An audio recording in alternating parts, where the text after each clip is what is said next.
Anti microbial റെസിസ്റ്റൻസിന് എതിരെയുള്ള ശക്തമായിട്ടുള്ള ബോധവൽക്കരണ പ്രവർത്തനങ്ങളുടെ തുടക്കമായിട്ടാണ് ഇന്ന് തിരുവനന്തപുരത്ത് ഇതിന്റെ സംസ്ഥാനതല ഉദ്ഘാടനം എന്നുള്ള നിലയിൽ തന്നെ വീടുകൾ കയറിയുള്ള ബോധവൽക്കരണ പ്രവർത്തനങ്ങൾക്ക് തുടക്കമിട്ടത്.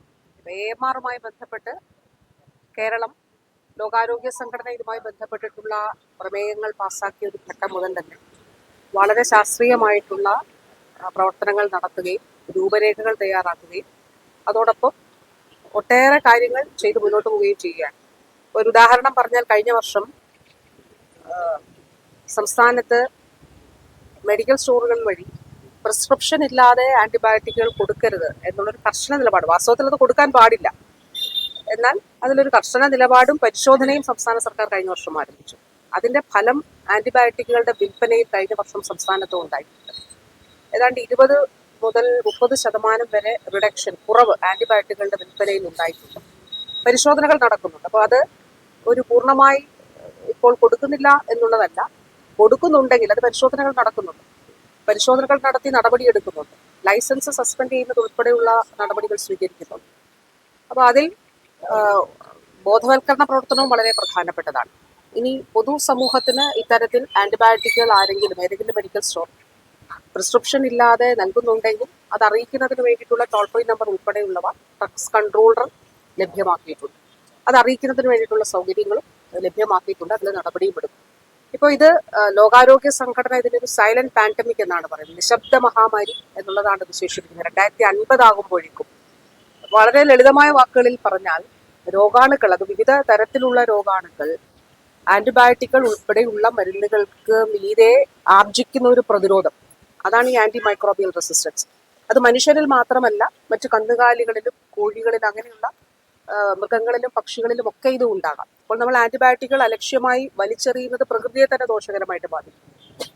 കാറ്റിൽ ഫീഡിലോ അല്ലെങ്കിൽ ഈ കന്നുകാലികൾക്കുള്ള മരുന്നുകളിലുള്ള ആന്റിബയോട്ടിക്, അതും ഇതേപോലെ തന്നെയാണ്. മനുഷ്യർക്ക് അല്ലെങ്കിൽ നമ്മൾ ഏത് രീതിയിലാണ് പ്രിസ്ക്രിപ്ഷനോടുകൂടി മാത്രം, ഡോക്ടേഴ്സിന്റെ പ്രിസ്ക്രിപ്ഷനോടുകൂടി മാത്രം ആന്റിബയോട്ടിക്കുകൾ ഉപയോഗിക്കുക എന്നതുപോലെ തന്നെയാണ് കന്നുകാലികൾക്ക് ആന്റിബയോട്ടിക്കുകൾ കൊടുക്കുമ്പോൾ അത് വെറ്റിനറി ഡോക്ടറുടെ നിർദ്ദേശത്തിന്റെ അടിസ്ഥാനത്തിൽ മാത്രമേ കൊടുക്കാൻ പാടുള്ളൂ. ഇപ്പൊ വെറ്റ് ബയോട്ടിക്കിന് ഒരു പരിശോധന ഡ്രഗ്സ് കൺട്രോൾ കഴിഞ്ഞ മാസം നടത്തിയിരുന്നു. കഴിഞ്ഞ ആഴ്ച വരെ അത് നടത്തിയിരുന്നു. അത് കണ്ടിന്യൂ ചെയ്ത് പോവുകയും ചെയ്യുന്നുണ്ട്. അപ്പൊ അതിന്റെ ലക്ഷ്യം ഈ വെറ്റിനറി മരുന്നുകളുമായി ബന്ധപ്പെട്ട്, കാറ്റിൽ ഫീഡുമായി ബന്ധപ്പെട്ട് ആന്റിബയോട്ടിക്കുകൾ ഉണ്ടോ എന്നുള്ളതാണ്. ഉണ്ടെന്ന് കണ്ടെത്തിയിട്ടുള്ള ഇടങ്ങളിലെല്ലാം തന്നെ അത് പിടിച്ചെടുത്തുകൊണ്ട് അവിടെ നടപടികൾ സ്വീകരിച്ചിട്ടുണ്ട്.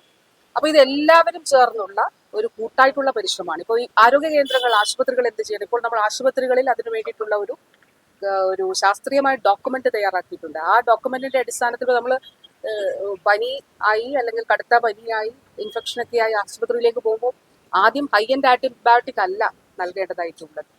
അതിൽ കൃത്യമായിട്ടുള്ള നിർദ്ദേശങ്ങളുണ്ട്. ആന്റിബയോട്ടിക്കുകൾ ആ ഒരു കാറ്റഗറൈസേഷന്റെ അടിസ്ഥാനത്തിൽ നൽകണം എന്നുള്ളതാണ്. അപ്പോൾ തീർച്ചയായിട്ടും ഇതൊരു വലിയ ആവശ്യമാണ്, മാനവരാശിയുടെ ഒരു അനിവാര്യമായിട്ടുള്ളൊരു കാര്യമാണ്. പറയുമ്പോൾ വളരെ നിസ്സാരമായിട്ട് തോന്നുമെങ്കിലും ഇനി പോകുന്ന വർഷങ്ങളിൽ ലോക മനുഷ്യ സമൂഹത്തെ ബാധിക്കുന്ന ഏറ്റവും പ്രധാനപ്പെട്ട ഒരു കാര്യമായി തന്നെ ഇത് കാണേണ്ടതാണ്. അതിൽ കേരളത്തിൽ നമ്മൾ ആന്റിബയോട്ടിക് സ്മാർട്ട് ഹോസ്പിറ്റൽ എന്നൊരു ആശയം കൊണ്ടുവന്നിട്ടുണ്ട്. അത് പ്രിസ്ക്രിപ്ഷൻ ഓഡിറ്റ് ഉൾപ്പെടെ നടത്തിയിട്ടാണ് ഇത് ചെയ്യുന്നത്. ഡോക്ടേഴ്സ് എങ്ങനെയാണ് നൽകുന്നത്, ഇതിന്റെ മറ്റ് അവയർനെസ് ക്യാമ്പയിനുകൾ, ആ സമൂഹത്തിൽ ഉണ്ടായിട്ടുള്ള ബോധവൽക്കരണം, ഇതെല്ലാം അതിൽ പ്രതിഫലിക്കുന്നതാണ്. അപ്പോൾ ആന്റിബയോട്ടിക് സ്മാർട്ട് ഹോസ്പിറ്റലുകളായി എല്ലാ ആശുപത്രികളെയും ആരോഗ്യ കേന്ദ്രങ്ങളെ മാറ്റുക എന്നുള്ളതാണ് ലക്ഷ്യമിടുന്നത്. അപ്പോൾ ഇവിടെ ഇന്ന് നമ്മൾ വട്ടിയൂർക്കാവിൽ ബഹുമാന്യനായിട്ടുള്ള MLA ശ്രീ VK പ്രശാന്ത്, അതോടൊപ്പം തന്നെ ഇവിടെ നമ്മുടെ കൗൺസിലർ ശ്രീമതി ഗായത്രി, പാർവതി,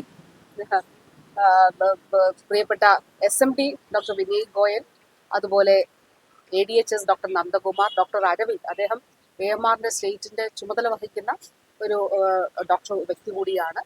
ഇൻഫെക്ഷ്യസ് ഡിസീസിന്റെ ചുമതലയുള്ള ആളാണ് നമ്മുടെ മെഡിക്കൽ കോളേജിൽ.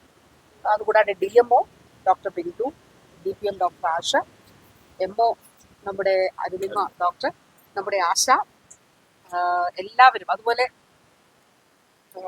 ഹരിതകർമ്മ സേനാംഗങ്ങൾ എല്ലാവരും തന്നെ ഇതിന്റെ ഭാഗമായിട്ട് ഉണ്ട്. അപ്പൊ ഇതൊരു കൂട്ടായ പ്രവർത്തനമാണ്. 3 വീടുകളിലാണ് ഞങ്ങൾ കയറിയിട്ടുള്ളൂ. പക്ഷെ ഇതെല്ലാ വീടുകളിലും ഈ ഒരു ആഴ്ചയിൽ ആന്റിബയോട്ടിക് അവയർനെസ് ക്യാമ്പയിൻ അല്ല AMR അവയർനെസ് ക്യാമ്പയിനാണ് നമ്മൾ നടത്തുന്നത്. ഈ ആഴ്ച അത് പരമാവധി കവർ ചെയ്യുന്നതിനാണ് ശ്രമിക്കുന്നത്. നമ്മുടെ